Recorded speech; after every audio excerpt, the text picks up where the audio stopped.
We're currently standing in one of our redwood groves. This is our oldest grove. The trees behind me are roughly 20 years old, and the one in the foreground there are 10 years old. We did 2 plantings here. This is a reclamation of a zone that was destroyed by the ice storm in 1996. And as we harvest and regenerate the forest, we look for the right pockets for the right kind of species. And the redwoods like it nice and moist and calm. They don't like to be up on windy ridge tops.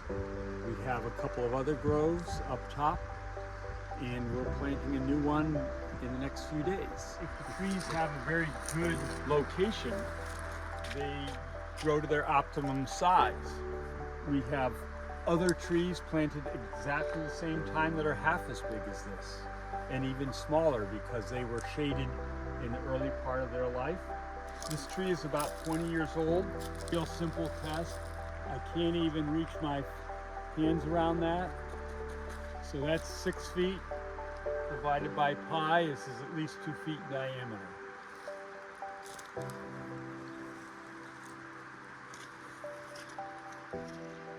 This is a second planting we did about 10 years later. So these trees are about 10 years old. And we filled them in spots as they became available, and just kind of fill out the forest to fill the whole valley here. This is, we call it in honor of John Muir, the Muir Woods. And these trees should be here hundreds of years from now, and by then they'll be gargantuan.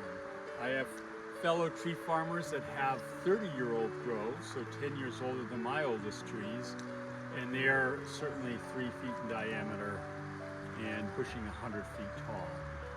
So to a lot of my neighbors who are concerned about harvesting and not wanting to have a clear cut, if you do harvest and regenerate with long-lived conifers like redwood and cedar and Doug fir, within 10 to 20 years you have a completely new, well-formed forest, and that can last for hundreds of years.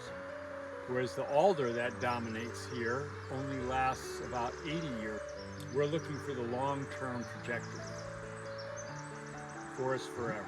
So one of the main reasons for planting conifers in this zone, which used to have alder trees that were damaged in the ice storm, most of them fell down, is that now we have the stream is shaded, because the conifers provide year-round shade, and it didn't take us long to turn it from an open, sunny area full of invasive species to a cool, shaded forest.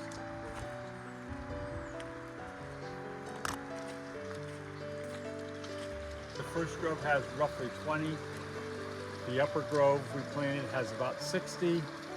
And our next grove that we'll be planting in the next few days has about 100. And at the same time, we're also planting smaller groves of giant sequoias, and they're right next to us here, and we have them in other spots around the farm. If you look up here, you can get a good picture of how vigorous and tall these redwoods are at just 20 years old. Well, 20 on the left and 10 on the right. And we do plant them farther apart than conventional tree planting, because we want them to have the spacing they need at old age rather than thin them out. And from here, up on higher ground, we put the native Doug fir in the sunnier, drier sites. And then even higher up is the giant sequoia, so let's go take a look at that. Sequoias are these bushy, I should say.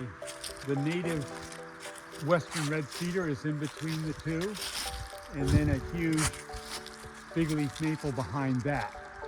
Probably our best specimen of the sequoia, the giant sequoia with a bare trunk, and then behind it is probably an 80-year-old Doug fir. We love to keep our legacy elements in the forest, the larger trees. Look at the size of this one here, and they're all the same age. They're all planted exactly the same day. Compare that to the biggest one, which is 3 times as tall.